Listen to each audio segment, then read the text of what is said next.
salam sejahtera bagi kita semua.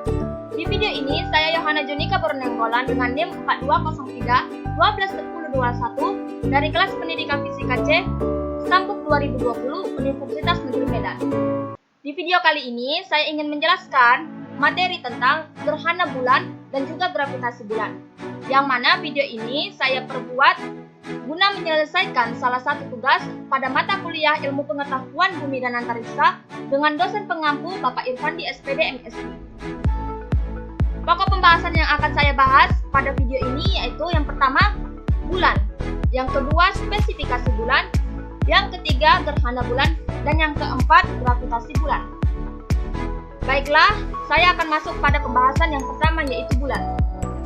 Di dalam bahasa Inggris, nama untuk satelit alami pada bumi itu adalah moon. Kata benda muni ini berasal dari kata mone yang kemudian berkembang dari kata mone. Sebutan lain untuk bulan di dalam bahasa Inggris ialah lunar, yang berasal dari bahasa Latin yakni luna. Sedangkan untuk sebutan lain yang jarang sekali digunakan ialah selenik, yang berasal dari bahasa Yunani kuno yakni selene. Bulan adalah benda angkasa yang berbentuk bulat yang beredar mengelilingi bumi di dalam suatu lintasan yang disebut juga garis edar atau orbit tertentu. Oleh sebab itu, bulan selalu bergerak mengelilingi bumi. Kemanapun bumi tersebut bergerak, maka bulan ini adalah satelit bumi. Satelit di sini artinya pengikut. Selain bumi, planet-planet lain yang mempunyai satelit diantaranya Mars, Jupiter, Saturnus, Uranus, dan juga Neptunus. Baiklah, kita masuk kepada pembahasan yang kedua, mengenai spesifikasi bulan. Bulan adalah bola batu raksasa yang mengitari bumi. Permukaannya gersang, dipenuhi kawah yang berasal dari ledakan meteorit miliaran tahun yang lalu. Bulan mungkin terbentuk saat planet lain bertubrukan dengan bumi muda. Pecahan batuan dari peristiwa itu muncul bersama dan membentuk bulan. Diameter dari bulan lebih kurang 3.476 km atau juga sekitar 1/4 dari diameter bumi. Jarak rata-ratanya ke bumi yaitu sekitar 384.000 km. Periode revolusi bulan terhadap bumi yakni sekitar 27,3 hari, sedangkan untuk periode rotasinya itu sama juga dengan revolusinya yakni 27,3 hari atau 1 bulan sideris, yakni peredaran bulan mengelilingi bumi di dalam suatu lingkaran penuh 360 derajat. Adapun bagian-bagian bulannya yaitu kerak bulan, mantel, dan inti bulan. Fase-fase utama bulan yang dapat kita ketahui ada 4. Yang pertama ada bulan baru. Posisi bulan terletak hampir sejajar dengan bumi dan matahari. Dalam kondisi ini, bulan dalam keadaan gelap dan tidak terlihat. Banyak orang yang memberikan istilah sebagai bulan mati pada keadaan ini. Yang kedua, ada seperempat pertama. Posisi bulan membentuk sudut tertentu terhadap matahari dan bumi. Dalam posisi ini, bulan mulai terlihat baik dalam keadaan sabit maupun separuh. Yang ketiga, ada bulan purnama, yakni posisi bulan terletak hampir segaris dengan bumi dan matahari dengan posisi bumi di tengah. Dalam posisi ini, bagian bulan yang terkena sinar matahari adalah bagian permukaan bulan yang terang sehingga bulan tampak penuh bulat seperti bumi. Dan yang terakhir ada seperempat pertama, posisi bulan membentuk sudut tertentu terhadap matahari dan bumi. Dalam posisi ini, bulan mulai terlihat baik dalam keadaan sabit maupun separuh. Pada posisi seperempat terakhir, inilah bulan sabit separuh, cakram menghadap ke kiri. Setelah melalui fase seperempat terakhir, bulan kembali ke posisi bulan mati yang kemudian kembali lagi ke fase berikutnya.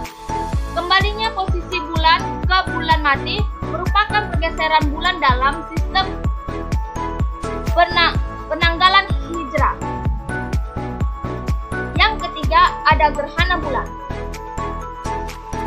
Gerhana terjadi karena terhalangnya cahaya matahari jika matahari tidak bisa mencapai bulan keseluruhan atau sebagian karena terhalang oleh bumi. Dengan kata lain, bulan berada dalam bayangan bumi. Maka peristiwa itu dinamakan gerhana bulan. Sedangkan Jika bayangan bulan jatuh ke permukaan bumi, ya dengan kata lain bulan menghalangi sebagian cahaya matahari yang menuju ke bumi, maka peristiwa ini dinamakan gerhana matahari. Ada dua macam bayangan, yakni umbra bayangan inti dan penumbra atau bayangan tambahan. Jika kita berada dalam umbra suatu benda, misalnya umbra bulan, maka sumber cahaya dalam hal ini matahari akan tertutup keseluruhannya oleh benda tersebut. Sedangkan jika kita berada dalam umbra sebagian sumber cahaya masih akan terlihat. Gerhana bulan terjadi pada malam hari dan saat bulan purnama, namun tidak setiap bulan purnama selalu terjadi gerhana bulan. Gerhana bulan dapat terjadi sekali atau maksimal 7 kali dalam setahun. Jenis-jenis gerhana bulan ada 3, yakni gerhana bulan total. Gerhana ini terjadi apabila seluruh bagian bulan berada dalam umbra bumi. Warna bulan menjadi suram kemerahan. Yang kedua, ada gerhana bulan sebagian.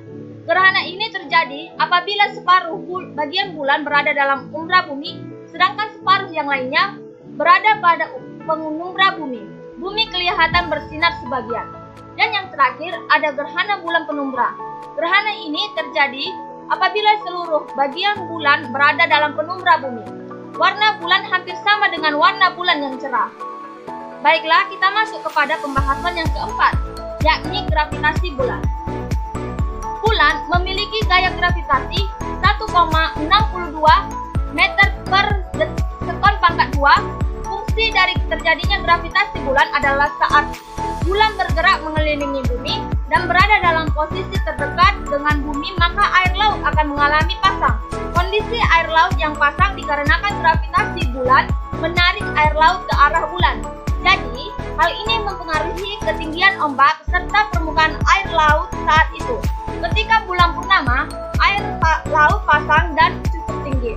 Saat bulan mengelilingi bumi dan pada posisi jauh dengan bumi, maka air laut akan surut. Selain itu, gravitasi bulan akan berakibat pada menjauhnya bulan dan bumi, jaraknya kurang lebih 3,8 meter setiap tahun. Baiklah, sekian yang dapat saya sampaikan.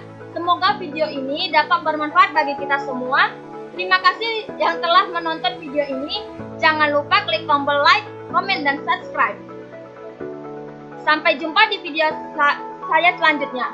Bye-bye.